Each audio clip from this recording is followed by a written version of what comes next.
3 days.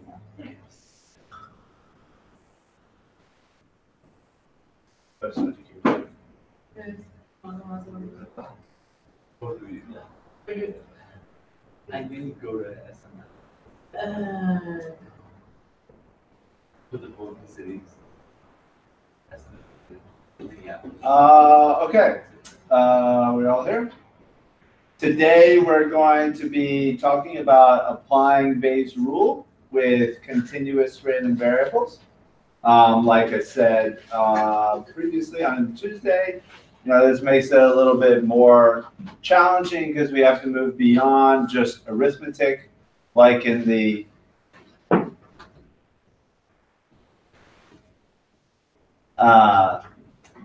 discrete random variable case, to the case where we're using the notation of calculus.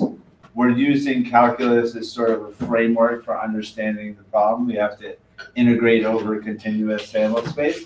But in practice, we're not really going to do calculus that much. It's just kind of a hand-wavy thing when you get around to doing it. But the framework of calculus is useful for understanding what is going on with this continuous random variables probability stuff, and also how it extends to sort of the limit of the case where you have a discrete sample space and you can just do summation of points.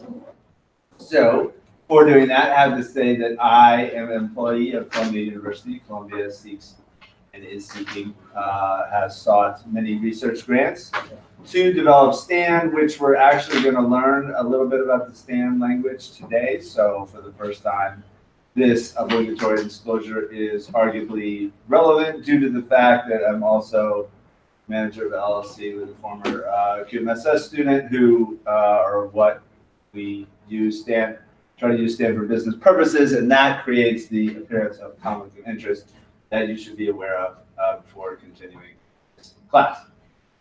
I do not, however, have any connection to the company known as MAP Biopharmaceutical, who is and has been developing a drug to hopefully cure people who have Ebola.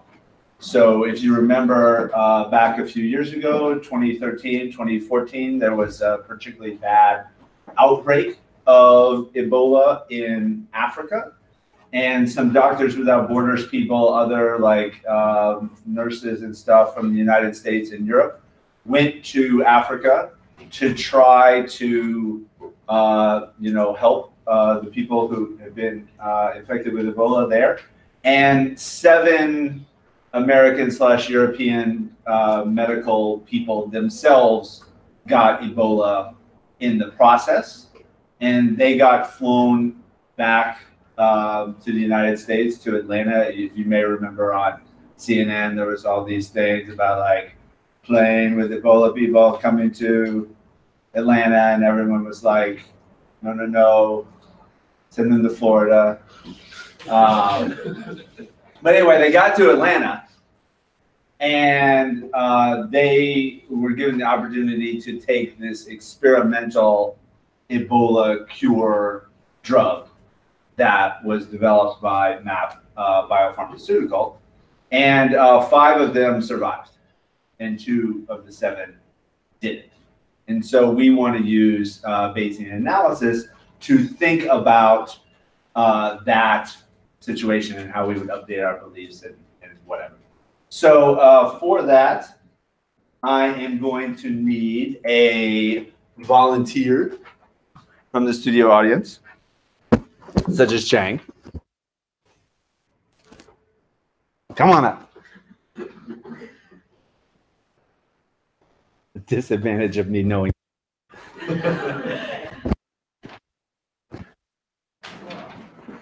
All right. Big hand for Chang. Okay. So let's say we're in like 2013.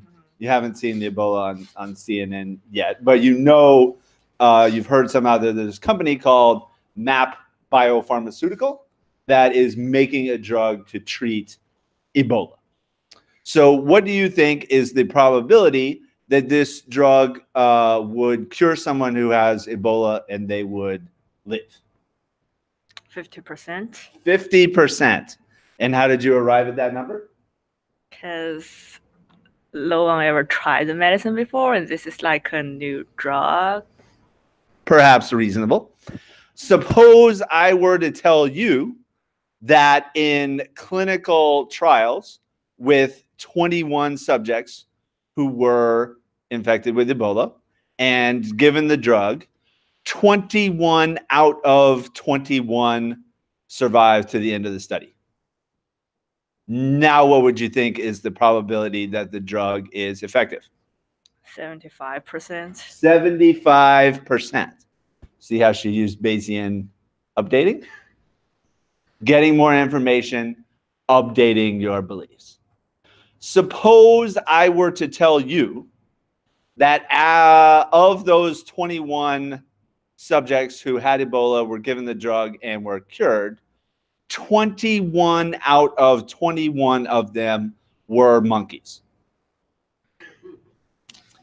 What do you think is the probability that this would cure an actual person with Ebola? 60%. 60%. More updated. Suppose I were to tell you of the 21 out of 21 monkeys who were infected with Ebola and given the drug and subsequently cured, all 21 of them were injected with the cure and the Ebola at the same time. But they did another study with a different 21 monkeys who were infected with Ebola and then got the cure like 3 days later. Of the second batch of 21 monkeys, 14 survived to the end of the study. 7, unfortunately, did not. Now, what do you think is the probability that a drug would cure a human? Go back to 50%. All the way back to 50. Yeah. Seems a little extreme. I mean, 14 out of 21 monkeys did. Not that bad, but they're monkeys. Yeah, they are monkeys. But I mean, the reason why they test drugs on monkeys is because, for other reasons, they think their little immune systems are similar to.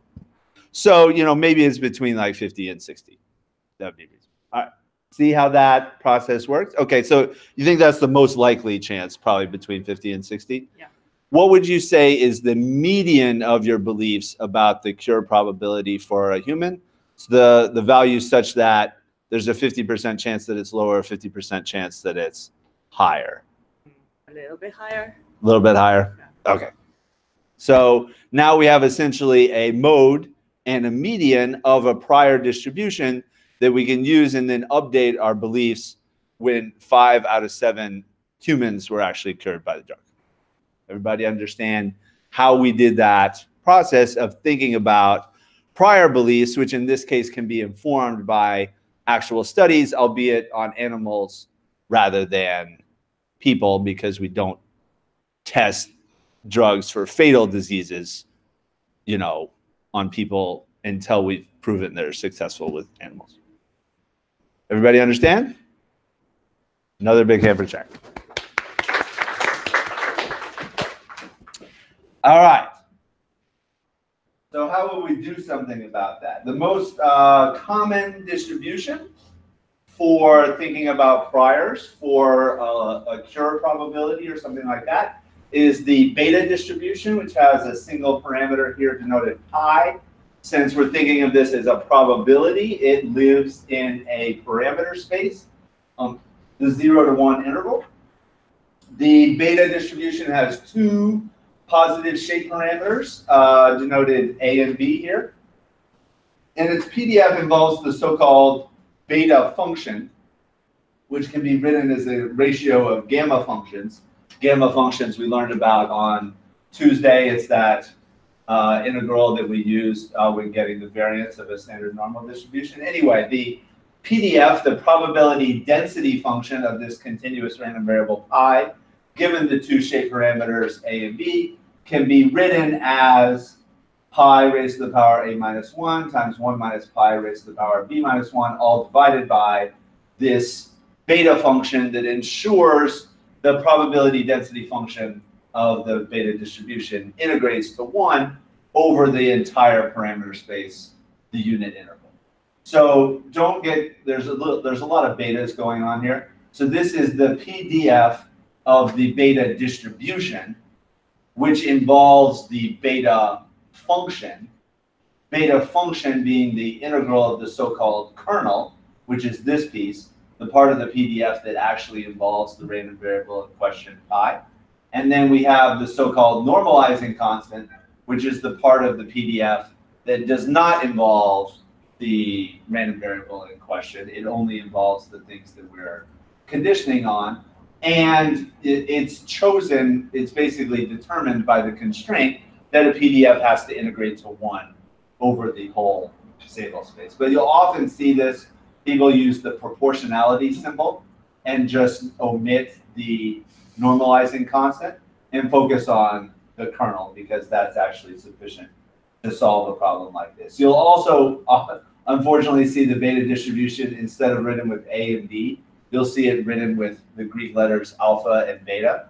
They're still the same two shape parameters. But then you have beta, which is the shape parameter in the beta probability distribution, and the beta probability distribution involves the beta function evaluated at alpha and beta. So there's a lot of betas going on here. Anyway, the expectation of the beta distribution, if you work out the integrals, it can be done analytically in this case, is A divided by A plus B. So that's going to be some number between 0 and 1. The mode of the beta distribution only exists if both A and B are greater than 1, but that's the sort of usual case. If A and B are less than 1, then the beta distribution has this, or the beta PDF has this kind of U-shaped distribution, which means you sort of believe that pi is either very close to 0 or very close to 1, but unlikely to be anywhere in the middle, which is sort of a weird thing to believe in a lot of cases. Anyway, if A and B are both greater than 1, then the mode of the beta distribution is unique and can be written exactly as A minus 1 divided by A plus B minus 2. And you can see why A and B have to be greater than 1 in order for this to be a positive number and make sense for a mode across a unit interval sample space. The median of the beta distribution always exists, but it can't really be written in a nice form. There's a good approximation for it if A and B are both greater than 1, and that's A minus 1/3 divided by A plus B minus 2/3. But the approximation breaks down if either A or B is less than 1. And so if you have some idea as to the mode of this distribution, the most likely value for the cure probability, that's denoted capital M, and little m, the median, the over-under value, the value such that you think there's an even chance that it's below this and an even chance that it's above this. So if you have, that's little m. So if you have a value in mind, like Chang suggested to us, for maybe something between 50 and 60 for the mode and a little bit less for the median, you take your value for big M and little m, and you can solve for the values of A and B that are consistent with the two given values, big M and little m. And so that involves solving two equations in two unknowns. So A and B are unknown, but given two equations involving A and B and equal to M and little m respectively, you could use Wolfram alpha or a pencil or whatever, solve two equations in two unknowns, and arrive at two positive values of A and B that imply this beta prior distribution has this mode and has this median. And then you're ready to go. So solving two equations in two unknowns, a little bit tedious, but totally possible. In order for this to work, the median has to be between 1/2 and the mode. So if the mode is greater than 1/2, the median needs to be between 1/2 and whatever the mode is, in order to imply that both A and B are greater than 1, and hence for the mode to exist. But that was satisfied in this case, let's say. Questions about the beta distribution? Okay. okay, if we're going to use the beta distribution for our prior on the unknown cure probability, what would we use for the probability distribution of the data if we observe 7 American/European doctors who get Ebola in Africa, come back to the United States, and then are given this experimental drug? What would be a reasonable probability distribution for, how many successes do we get out of 7 tries?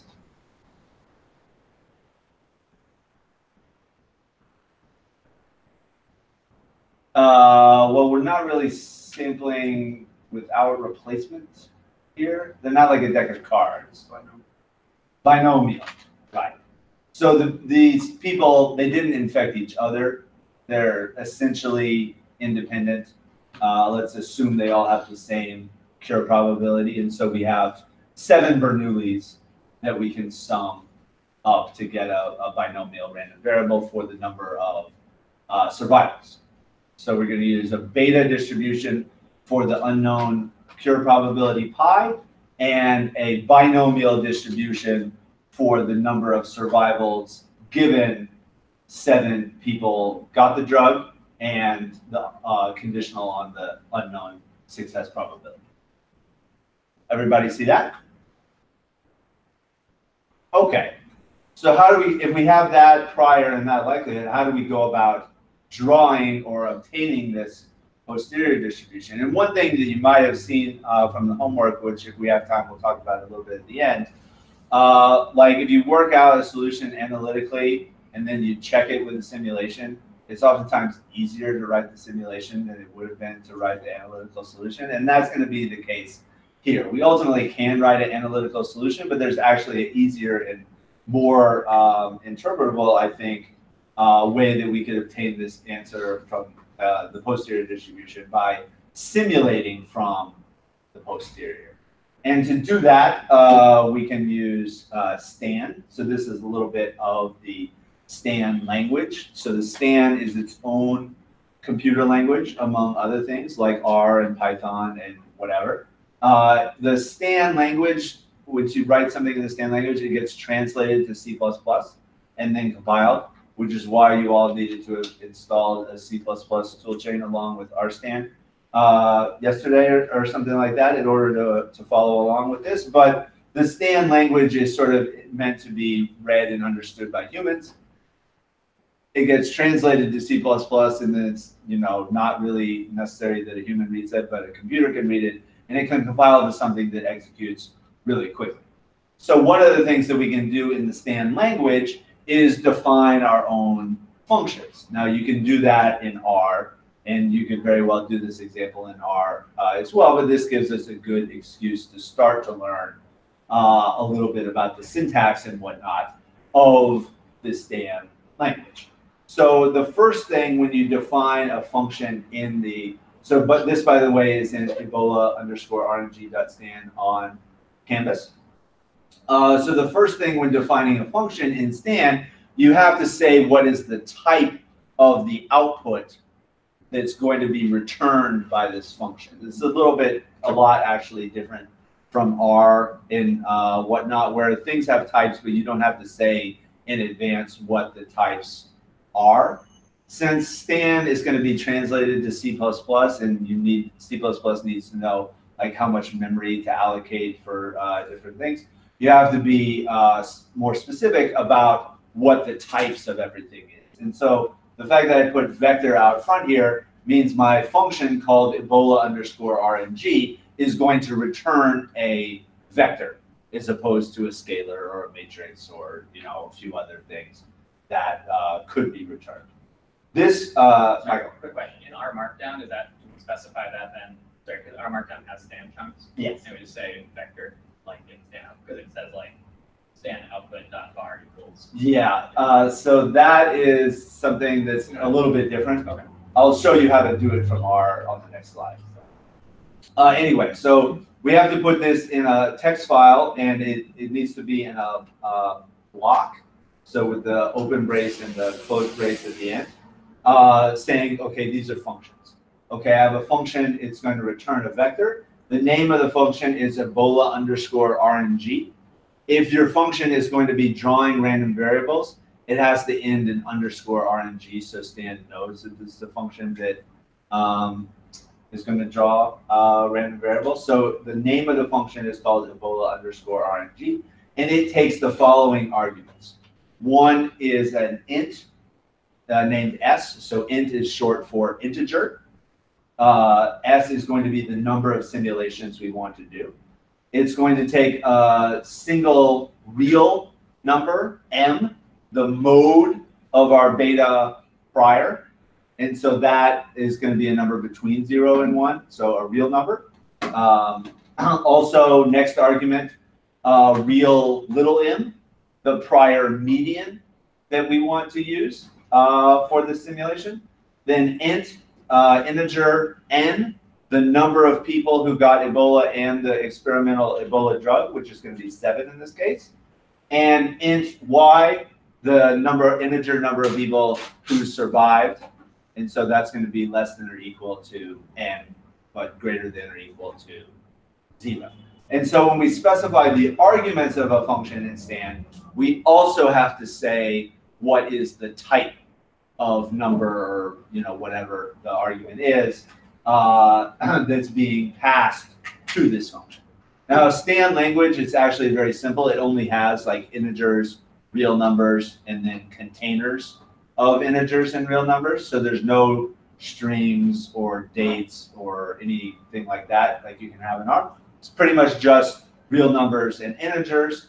S, n, and y are going to be integers. Big M and little m are going to be real numbers. So far.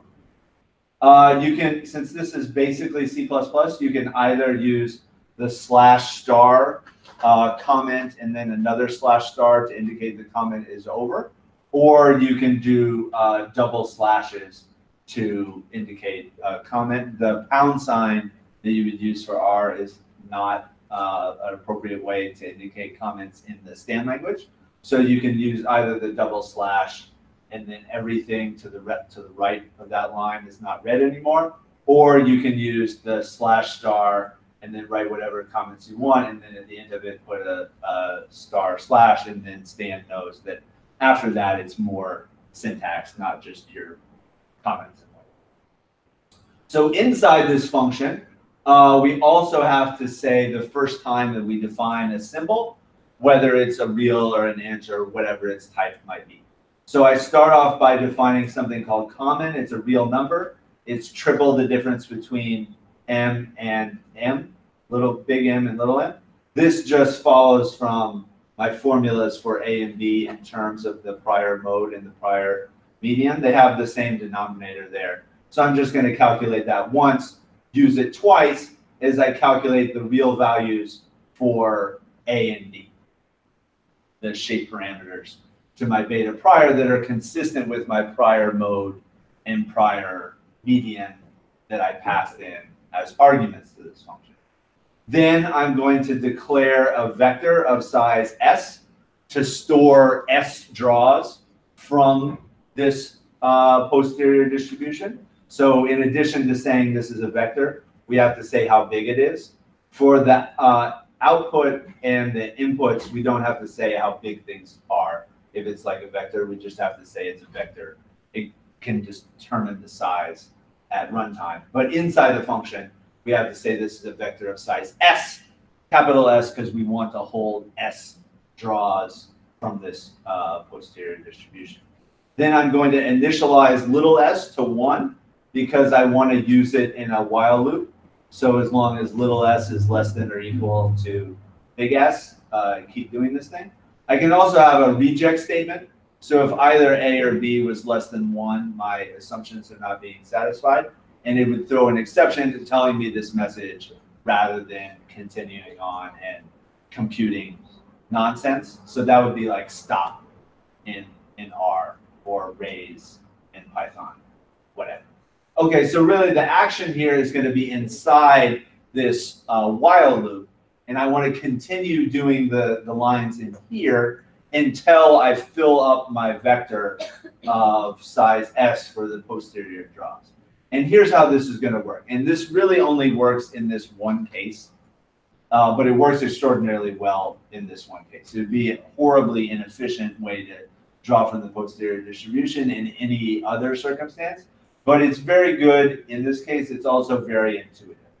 So what we're going to do inside the while loop, we're going to draw from the beta distribution randomly with shape parameters A and B, and that is going to be a real number I call pi tilde.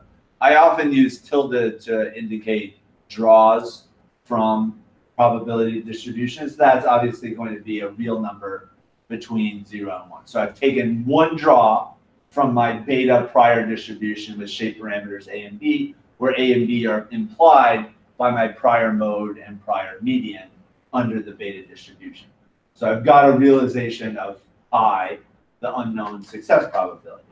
Then I'm going to use that realization pi tilde to draw from the binomial distribution randomly with a number of tries n, and using my realization of the success probability to condition on in the binomial distribution to draw a proposed value of survivals y tilde from the binomial distribution, and that's going to be an integer. So I've drawn randomly from my beta prior. I've drawn randomly from my observable outcome conditional on the realization of my draw from the beta prior. So drawing y from a binomial conditional on n and pi tilde. So now together I have a draw from the bivariate distribution of pi and y. So I took a marginal prior draw from a beta, and now I have a conditional draw of the outcome given my realization of pi tilde. That together is a draw from the bivariate distribution of the success probability and the number of success is. Then I'm going to test whether my realization of y tilde, and y tilde, by the way, is known as the prior predictive distribution, what you predict for the outcome given a realization of the success probability from your beta prior. So if my prior predictive value, y tilde, is exactly equal to the value y that I observed in reality, the data, then I'm going to put my realization of pi tilde into my posterior output vector at position little s. Indexing in Stan works pretty much the same way as it does in R, at least for integers. So I'm going to put it into the sth position of my vector, and then I'm going to increase s by 1 so that I can, the next time I get a successful draw, I put it in the next place lower in the vector. And then repeat that until I've totally filled up my vector with capital S draws from the bivariate distribution of the success probability and the number of successes, subject to the condition that the predicted number of successes, y tilde, exactly matches the observed number of successes, y, in the data. So I'm drawing from the bivariate, and then I have a condition: does the prediction match what I observed in the data? If so, keep this draw of pi tilde. If not, it's like fishing, throw it back, and then go into the top of the while loop again.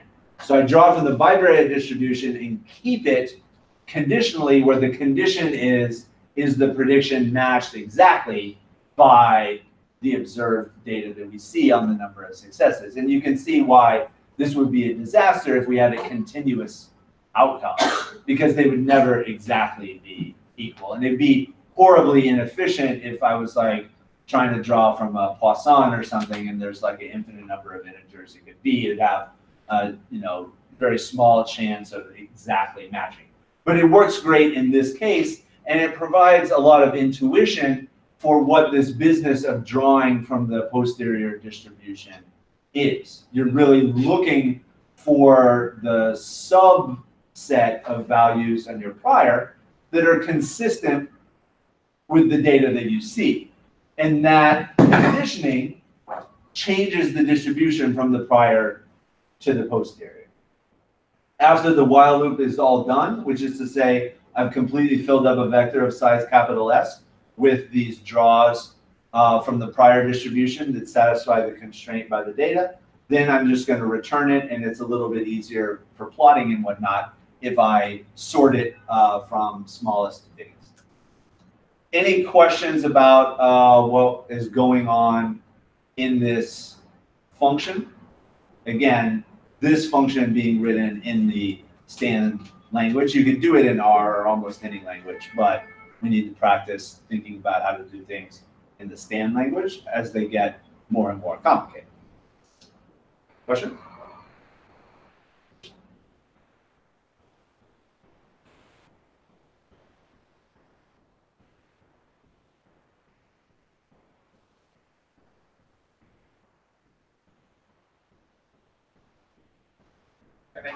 What's big M again? Big M is the prior mode of a beta distribution. Little m is the prior median. And they imply A and B. Okay, so after I've done that, I have a text file named ebola_rng.stan. You should put that into R's working directory. You can download it from Canvas. And then I call expose_stan_functions, which is in the rstan package.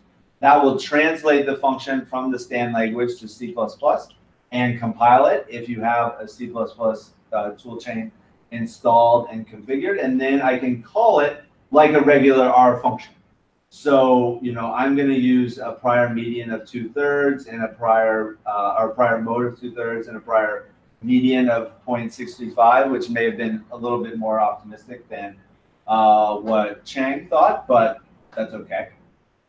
Then using my little m and my big M, I can solve for A and B and R because I'm going to need those.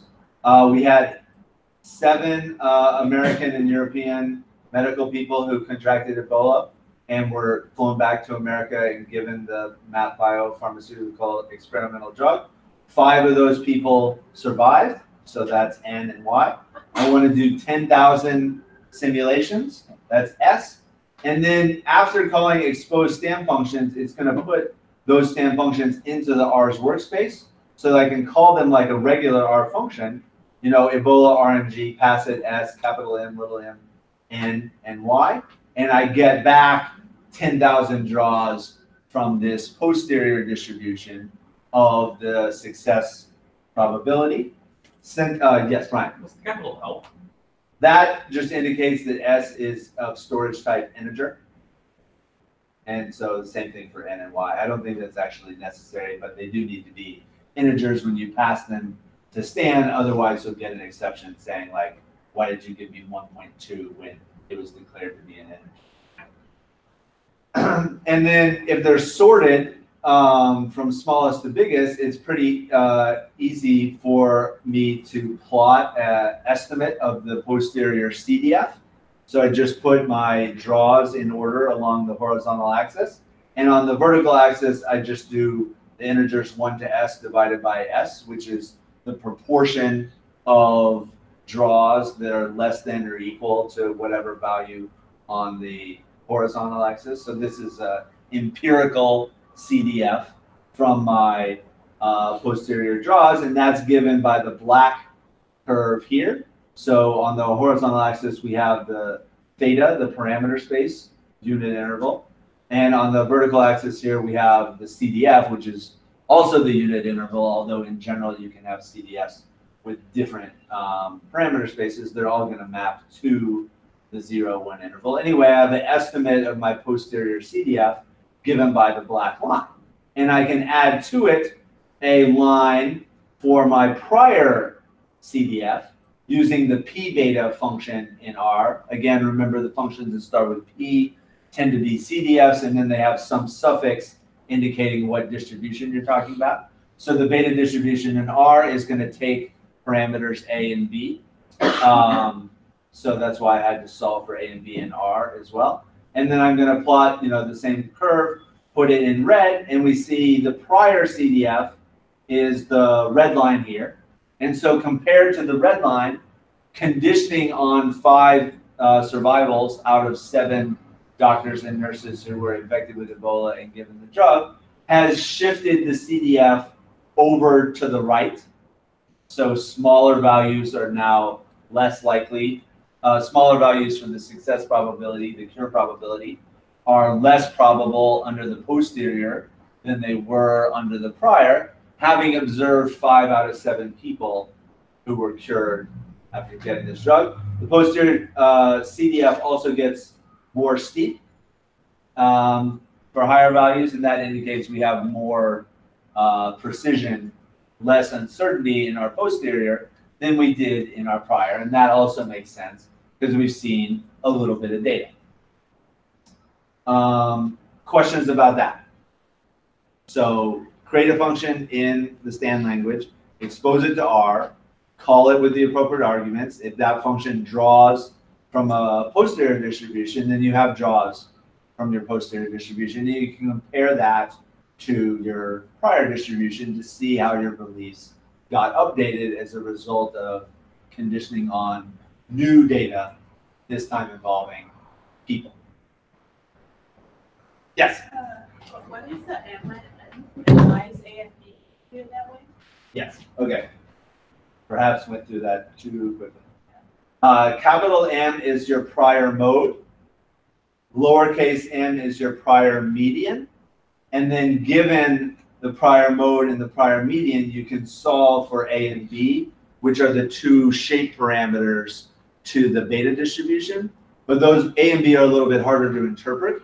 So it's easier to think about your beliefs in terms of a mode and a median than other things like a expectation or a variance or something like that. So M, I'm saying, is capital M is 2/3, little m is like 0.635. I can take those two values and solve for the corresponding values of A and B that the beta distribution needs in order to draw or to plot the CDF or whatever it may be. So the mode and median is the mode and median for beta. For the beta distribution. Nick. Do they usually use beta when they're trying to do probabilities? Like you could use a uniform and 1 to 0. Yes. So the uniform is a special case of a beta distribution with shape parameter A equal 1 and B equal 1. So then the exponents just become 0 and it doesn't matter what the base is. So we're just using a more general formulation. But I would say it's more appropriate in this case because to say uniform between 0 and 1 means there's sort of 1% chance of survival is the same as a 52% chance of survival. And that would imply there's a decent chance that you would survive Ebola, but the drug kills you. Now, that wouldn't be the first time that that's happened, but there's reasons to think the drug was basically, it wasn't like chemotherapy or whatever. It's like an antibody thing. So they were pretty sure the drug wasn't going to kill you. And so we should concentrate our prior in the vicinity of 0.5, which is roughly your survival. Depends on the strain, but roughly the survival probability if you get Ebola and no treatment or no special treatment. So it should be closer to 0.5 than the extreme. Beta is the go-to probability. Right, because it's defined on a parameter space, theta, between 0 and 1. Other questions? Okay. So that's one way we can get draws from the posterior distribution. Then we can do whatever we want with the draws. We can calculate the mean, we can calculate the variance. Those are estimates of the posterior mean, posterior variance. We could read the median right off of here. We just go 0.5 over to the black curve and then down, probably 0.7 or something. Small m and b. Okay. And this is the example. Well, yes, it is just an example. But Shang basically said that big M was between 0.5 and 0.6 based on the monkeys and all that. So it was an educated guess. Anyway, this mode and this median represent our beliefs before we see the data when the drug is given to humans. And by specifying a prior mode and a prior median under the beta distribution, we fully characterized our beliefs. So this is kind of the challenge when learning how to do Bayesian things for the first time and having to express your beliefs in terms of probability distributions. But these so it's like a language for expressing uncertainty. But these probability distributions are like sentences. Like if you say, beta distribution with this mode in this median, that's a complete thought, a complete characterization of what you believe about the cure probability before you see the data. And then there's a binomial for the number of cures given the number of trials and the success probability, but you're uncertain about the success probability. And so that's another statement. And so if you don't know that many probability distributions, you're trying to speak a language, but you don't know how to form a complete sentence. And so that's something you just need to learn, these distributions, in order to be able to express your beliefs about things. So we can get draws of this posterior distribution, and that's honestly probably about the easiest thing that we can do. But there's another way, which we can also do by writing a different function in the Stan language, just to calculate the numerator of Bayes' rule. So beta prior PDF multiplied by binomial PMF given n and the success probability. Now, when we calculate stuff in Stan, like I was saying, computers are really terrible at math. And one of the things they're not good at math is numbers that get too close to 0, which if you're raising things to exponents and they're between 0 and 1, can happen like a lot. And so one of the ways that we as people can help a computer do math is not have our numbers be too close to 0 or like too big. That's another way that computers run into problems with so-called underflow and overflow. So if a number gets like too close to 0, eventually a computer like the ones that you have that have finite precision are just like, it's 0. I'm not even going to try to bother with the 20th decimal point. And similarly, if it gets above like 10 to the 300, then the computer's just like, it's infinity, whatever. And so those are both bad. And one of the things that we can do to combat that, help a computer, is to make all our calculations in log units. And so remember, a logarithm of a product is the sum of the logarithms. And the logarithm of a base raised to a power is a power times the logarithm of a base. And the logarithm of a ratio is the difference of the logarithms. By taking logarithms of probabilities and other things like that, we change it from the 0-1 interval to the -infinity to 0 interval. And that tends to discourage the numbers getting so close to 0. So we like to put everything in log units. And then if we need to, at the end, we can just exp whatever that is, anti-log whatever, to put it back in regular units. But it gives us an opportunity for like super big numbers and super small numbers to kind of cancel each other out, so we get something in the middle before we anti-log that back to regular units. And so that is something, basically when we're using Stan and PDFs and whatever, it's always going to be in terms of log prior PDF, log likelihood, etc. Because we won't even have to exp the thing up into probability units at the end. We can just leave it in log units. So what I do here, the first 3 is just the same as before, obtaining A and B that are implied by my prior median and prior mode. Oh, in this case, it's going to return a vector, but its input is also going to be a vector, proposal values for pi, the success probability. And that can be a vector of size 1 if you want, but it could be a vector of longer than that if you want to put in multiple proposal candidates for pi in it once, which the functions we're going to use subsequently to this require. So I'm going to declare k as an integer, the number of rows in my input vector for pi. And then I'm going to calculate a vector of the same size, log of pi. And again, with Stan, like in R, whenever I talk about logarithms, it's always natural logarithms, never base 10, never base 2, never whatever weird basis kids these days are taking logarithms to. Always natural logarithms. Then I'm going to calculate another vector of size k that's called the result of the function log 1m pi. So log 1m is a function that's equivalent to log 1 minus x. But if x is like very close to 0, then the logarithm of something that's very close to 1 is very close to 0. And that's bad for computers. So the log 1m function is specifically designed to be more accurate calculation of log 1 minus the input when the input is really close to 0. And so that helps with the numerical accuracy. So I've got log pi, I've got log 1 minus pi. Then I can calculate a vector of size k, which is just the logarithm of my prior PDF, which in this case is a beta. So I look back at my definition of the beta PDF, and I take the logarithm of this. So I'm going to have a minus 1 times the logarithm of pi plus b minus 1 times the logarithm of 1 minus pi minus the logarithm of the beta function evaluated at a and b. And that's just what I do here on this line. The L beta function is in stand. Most of the functions that start with L. That just means a function that calculates the logarithm of whatever, like log beta, log choose.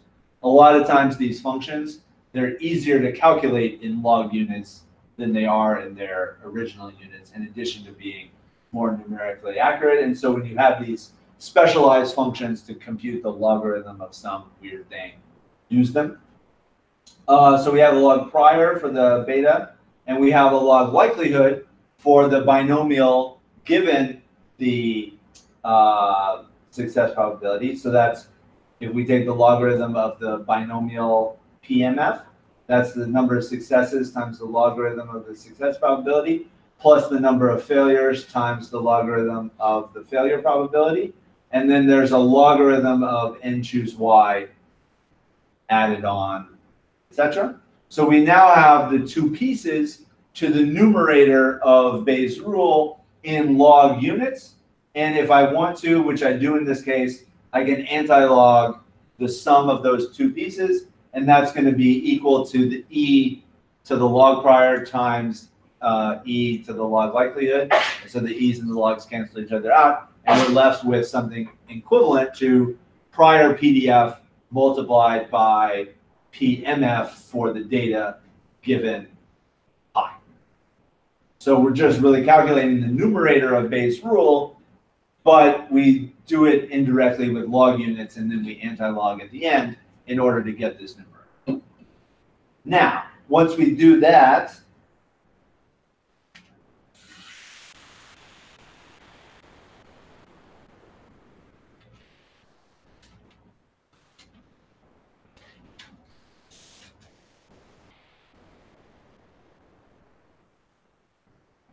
so once we have the numerator, we can save that in a file called numerator.stand in R's working directory. We can expose it to R's workspace, and then we can call it. And one way in which we can call it is inside the integrate function in R, which will do one-dimensional numerical integrations, basically with little trapezoids. It's a little bit smarter than that. It uses like really little trapezoids when the function is changing rapidly, and slightly bigger trapezoids when the function is like not changing that rapidly, but basically little trapezoids to calculate the area under the curve implied by the numerator. And the area under the curve of the numerator of Bayes' rule is just the denominator of Bayes' rule, the probability of the data by itself. So the numerator it basically defines the joint probability distribution between pi and y. And then if we integrate pi out of that numerator function, we get a probability mass function for the data by itself. So by integrating pi out of the numerator, it's the same as marginalizing a random variable out of a joint distribution in order to get the probability distribution marginally for the data, which is the denominator of Bayes' rule. So that turns out to be some number, 0.218. I don't really care. It's just a number that I'm evaluating at, y equal 5 successes. after having numerically integrated the success probability out. So now I have a numerator and I have a denominator, so I have a Bayes rule. And so I can just plot the curve to give me the PDFs. So I evaluate my numerator function at pi, big M, little m, n, and y, and then just divide by 2.18, whatever the denominator came out to be. Now I have a valid posterior PDF that's given in black here. I can compare that using the d beta function to put up my prior PDF with a beta prior shape parameters a and b. That's given by the red line here. So again, by conditioning on the data, I go from a marginal prior to a conditional posterior given the data. And the probability distribution, because 5 out of 7 people survived, shifts over more to the right and gets more concentrated, indicating less uncertainty about what the success probability is, even though we are still very uncertain about it, because we've only conditioned on a little bit of data, basically 21 monkeys and 7 people. But that's more than nothing. And that's more than what we thought before we had tried the drug on people, just monkeys. Finally, I put up a green line here calling the density function, which you may be familiar with in R and wonder, like, why is it called the density function? Because it's an empirical estimate of a PDF, a probability density function. And you can see the green line tracks the black line, which is essentially exact. The black line is. The green line is an approximation, so it's using like local smoothing to make this density estimate. It gets a little bit weird toward the mode, but you can basically see that the green line kernel density function is approximating the exact posterior PDF that we obtained by implementing a function that evaluates the numerator, taking the integral of that from 0 to 1, the definite integral to find the area underneath the curve. That's our denominator. We divide the numerator by the denominator, the right-hand side of Bayes' rule. We get the left-hand side of Bayes' rule. The posterior PDF for the success probability pi conditioned on the data we observe and our initial beliefs, represented by prior mode and prior. So we can see this in terms of draws from this posterior distribution, put them up with a CDF. If you have draws, it's a little bit easier to see a CDF than it is a PDF because you don't have to do kernel density approximations. But if we get the numerator, integrate the numerator to get the denominator, divide, we get a posterior PDF rather than draws from that posterior distribution. Then we can also put, and it's telling us the same information. Namely, we're getting more optimistic and more sure about the success probability for this drug. Questions? Yes? What's L beta? The L1. That's the L. So what I was saying, these functions in stand, L beta, L choose, there's maybe a few other. With the leading L, that means the logarithm of the beta function, the logarithm of the choose function, the logarithm of whatever other weird function that's positive. It will calculate the logarithm of that directly, and it's more numerically stable than calculating like log parentheses beta close parentheses, because the beta function by itself is not so numerically accurate or numerically stable, but the logarithm of it is more so. So yes, L just means, it's the same in R. If you look at L choose in R, it's, the logarithm of n factorial divided by k factorial divided by n minus k factorial. Other questions? Okay. So this is actually, you might see here, when we did our calculations of the log prior and the log likelihood, or equivalently the prior and the likelihood, they had a lot of the same terms. So we have like exponent times log of pi in both of them. Then we have exponent times log of 1 minus pi in both of them. And then they have different weird constants. but we have a lot of commonality going on here that we could use to simplify this. And by doing so, we can actually get analytical solution to this posterior distribution that was mentioned in the reading. So again, we've got the survival probability, or survivals, number of survivals being binomial. So here's the binomial probability mass function. That's before we see the data. And then the beta probability density function, again, is this. And the fact that all probability density functions integrate to 1 across their entire parameter space implies that this beta function here is just the integral of this piece here, known as the kernel, the part that involves pi. So just integrate this from 0 to 1 with respect to pi. Whatever that function is, it's going to depend on a and b. Then I just divide by that, and now my prior PDF, the whole thing, integrates to 1. Because the kernel integrates to whatever, and then I divide by that, and now it integrates to 1. Okay? So that's before we see the data. After we see the data, now we think about the binomial as a likelihood function. So a function of the unknown pi evaluated at the observed n and y. Whereas if we say it's a PMF, we're talking about it's a function of y. Now we're talking about it as a function of pi. So if we simplify this using the proportionality symbol to ignore constants momentarily, we have this piece from the prior, pi raised to the power alpha minus 1, or pi raised to the power a minus 1, 1 minus pi raised to the power b minus 1.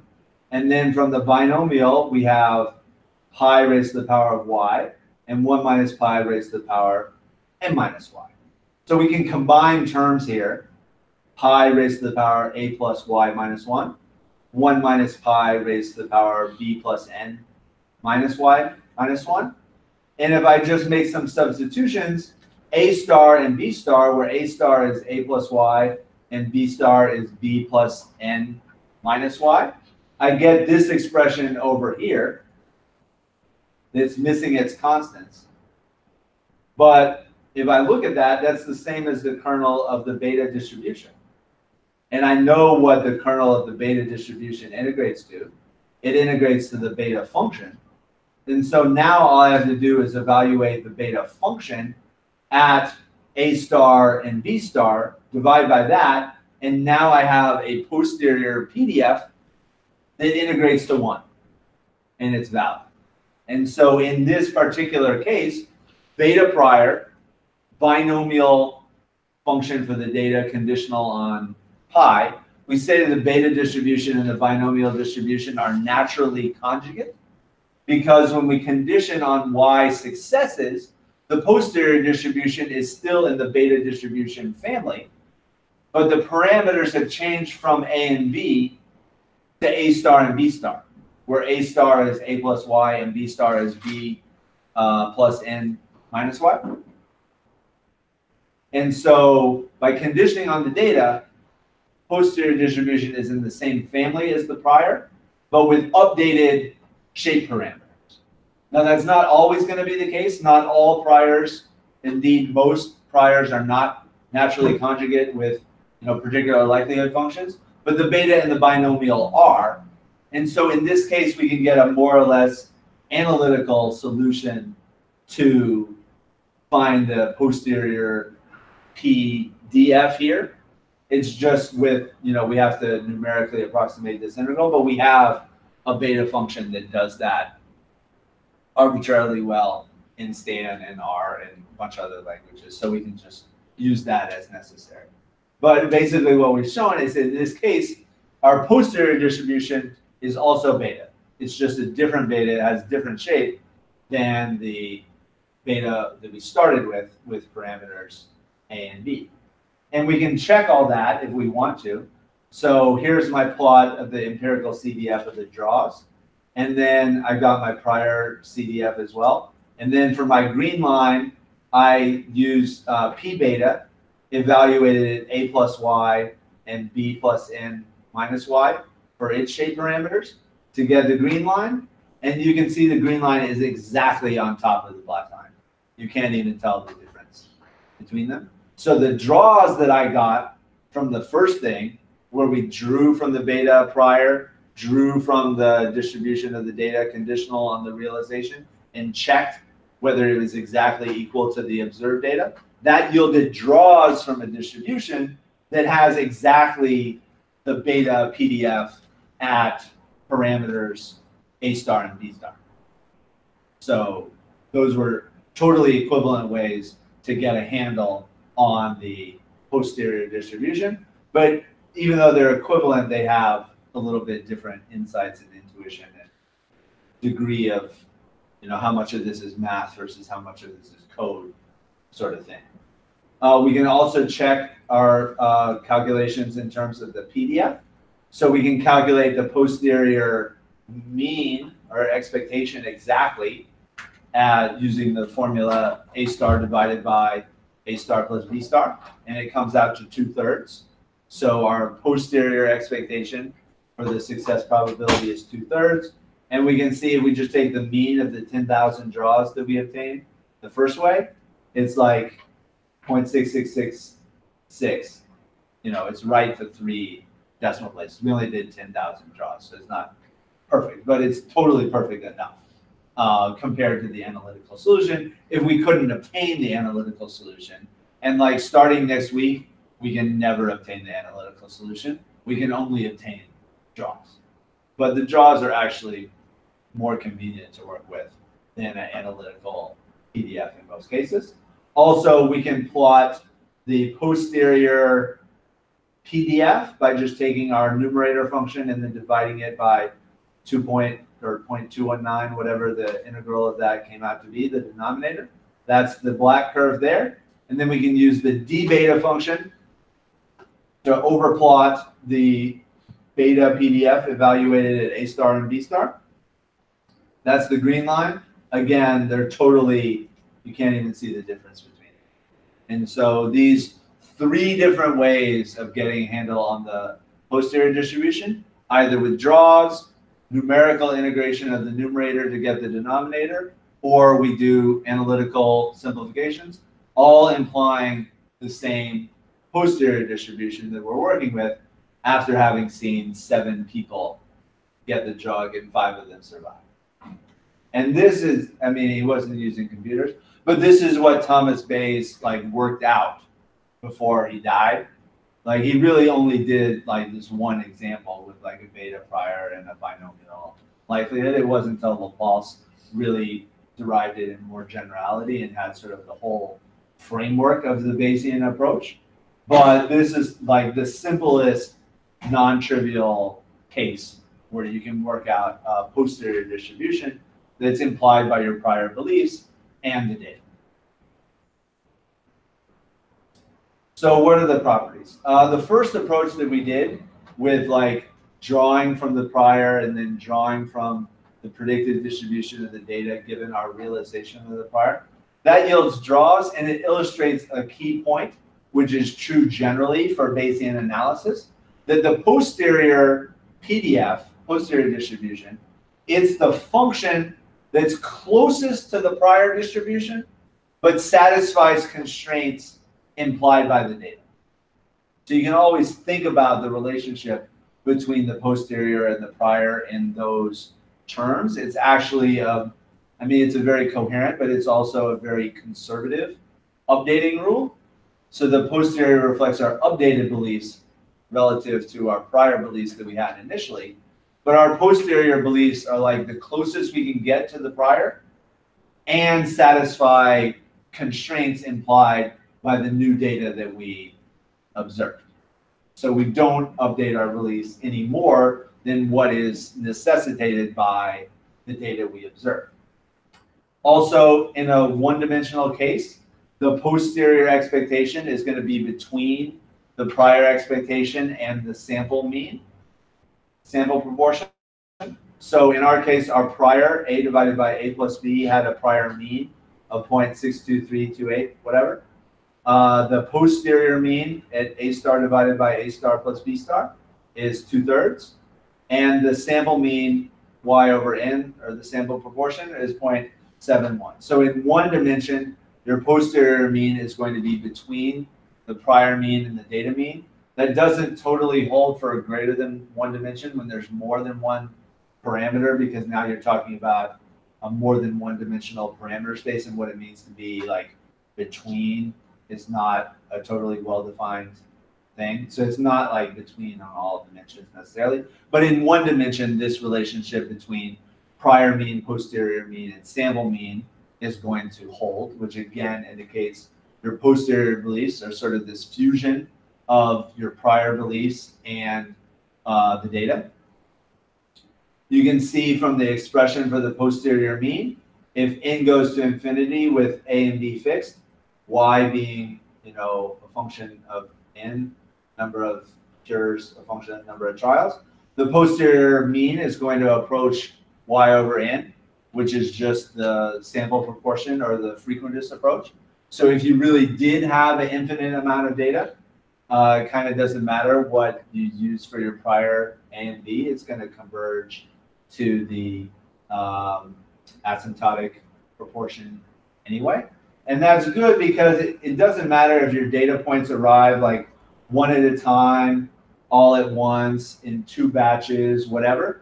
In the end, after you've done n tries and you observe y successes, your posterior beliefs are going to be beta with a star and b star, irrespective of how the data came to you or in what chunks or whatever.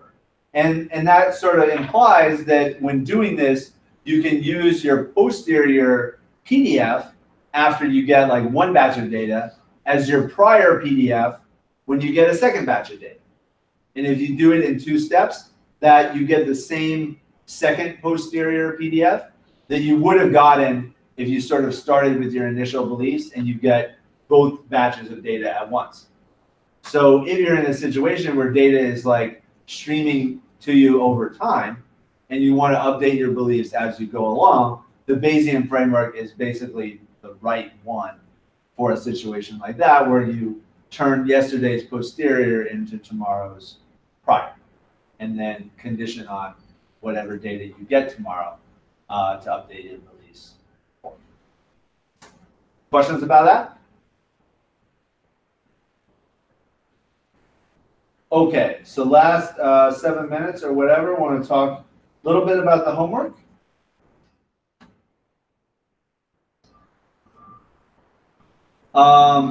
Some people are having trouble uploading to Canvas because, you know, it's the day of the week ending in Y.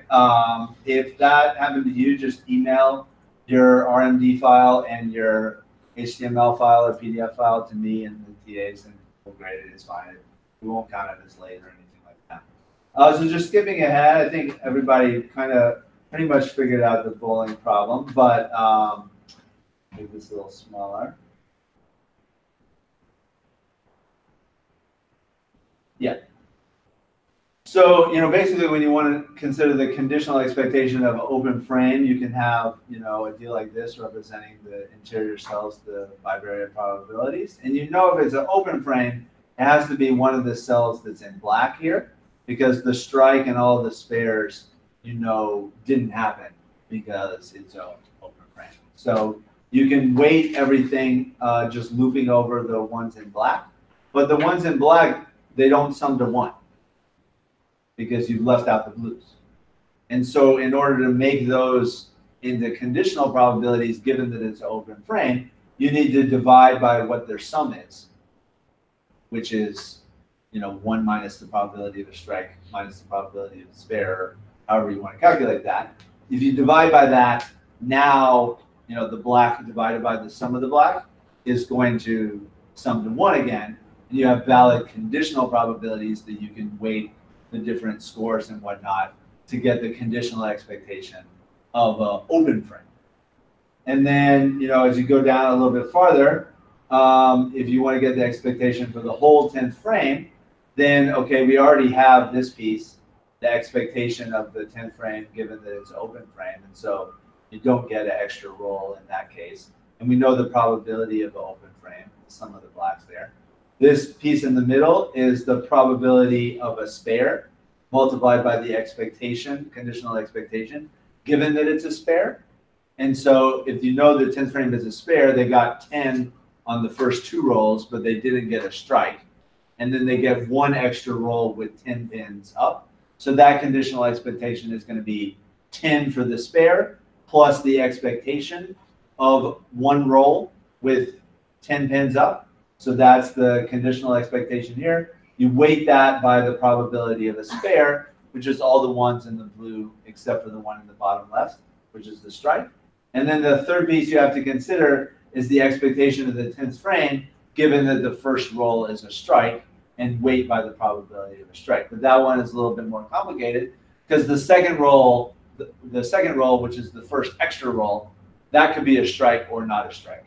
In which case, the third roll in that frame could have 10 pins standing up or n minus x2 pins standing up. And so you have to do those cases separately as well, multiplied by their probabilities, etc. But you should end up with something like 21.43. And you could check that with a simulation. And then, you know, sum of a game is just like 10 times that, and the frames are, the scoring of them is not in. Questions about the bowling problem, briefly? So the poker problem, again, it's like bowling. You don't actually care that much about it, but it's an excellent opportunity to learn to think about things probabilistically in terms of probability and what decisions should I make, given that I don't know some stuff that I need to make those decisions. So when Cameron goes all in, it sort of sets off a chain result here. Those could be a little bigger, I suppose, but hopefully you could beat them. Anyway, it's a pretty easy decision for Holtz to call the first time. Basically, you know, of the several possibilities, if, you know, Caberman has aces, kings, queens, or jacks, and Holtz has 10s, then, you know, Holtz is way behind. But if Caberman has 9s, 8s, 7s, or 6s, then Holtz is way ahead. And so those kind of offset each other. There's a small chance Caberman has the other 2 10s, but in that case, you would want to call. And in every other situation, Holtz is either way ahead or a little bit ahead, at least, of the hands that Caberman could have when he goes all in. And so he's certainly going to be expecting to win chips. And when you can win chips in a situation to knock someone else out of the tournament, that's going to be good for winning expected prize money as well. And so the announcer, you know, sort of states as a fact that every professional poker player would have called in that situation with a pair of 10s. The reason why Holtz didn't raise is because there's 3 people behind him that could have also bet, and so raising wouldn't really accomplish anything other than expose more of your chip stack. And, you know, Bonomo and Smith fold, and then Solomon exposes the ace of hearts in his right hand while saying he's all in. Fortunately, that's the only thing Solomon exposed in this video. Otherwise, we couldn't have used it. But it was a good educational opportunity that fortunately wasn't ruined. And so the main thing that you have to think, you know, for evaluating the second decision is, you know, what's the probability that Solomon has another ace versus what's the probability that he has a king. And there's like 3 aces available and 4 kings, so slightly more likely to have a king. But you also have to condition on the fact that Caberman bet, and he went all in. And Caberman is more likely to go all in with the ace than with the king. There's more hands that Caberman would go all in that involve an ace or 2 than involve kings. And so if you sort of eliminate the ones that involve 10s from here, the 10 of spades and the 10 of clubs, eliminate the ones that involve the ace of hearts, because you see that Solomon had that, then you're sort of down to 104 hands that Caberman could have. And then of those, you know, some of them have 2 aces, some of them have 2 kings, some have an ace and a king, some have ace but no king, some have king but no ace, and some have neither king nor ace. And those affect the probability of the number of aces and kings left available for Solomon to have. And if you just marginalize over this, you can get a probability that Solomon has an ace, given the information that you have. It's like 0.4. And that's a key ingredient for evaluating whether the decision to call is a good decision or a bad decision in advance, even though you don't know what's going to happen with the cards and you don't know for sure what card Solomon has. Now, if you work through it and you do like the ICM stuff and all this, it's extraordinarily close as to whether you would have more expected value from calling or folding.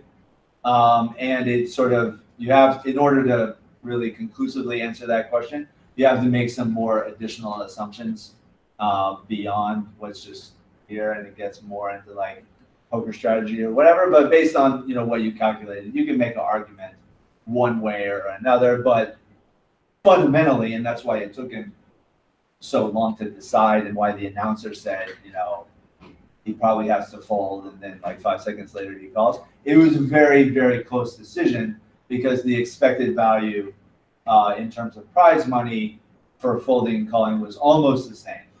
And there was a huge amount of variance in terms of like whether he won this hand or not in that expected prize money. And that's like the essence of it. Final thing, just to drop to the last one, you could calculate how much Solomon likely would have won if he hadn't, and it would be closer to 6.5 million. So don't show other people your cards. That's not a good strategy. But anyway, in terms of thinking about this in perspective, is one of the reasons I like doing poker problems. And if you all were at UCLA, like there's a guy there who teaches a probability class, and you only do poker problems the whole semester. He's got a book that the fine folks at CRC Press send me a free copy of. He also has an R package, like you can play poker in R and test out different strategies and stuff. I showed there's, once you get the answer key, I did that to calculate some things exactly for Holtz versus Kaufman, whatever. But anyway, the reason why I like poker problems and the reason why the guy at UCLA likes to teach probability with poker is it combines the three perspectives on probability. The classical one, every unseen card has the same chance of getting turned over next.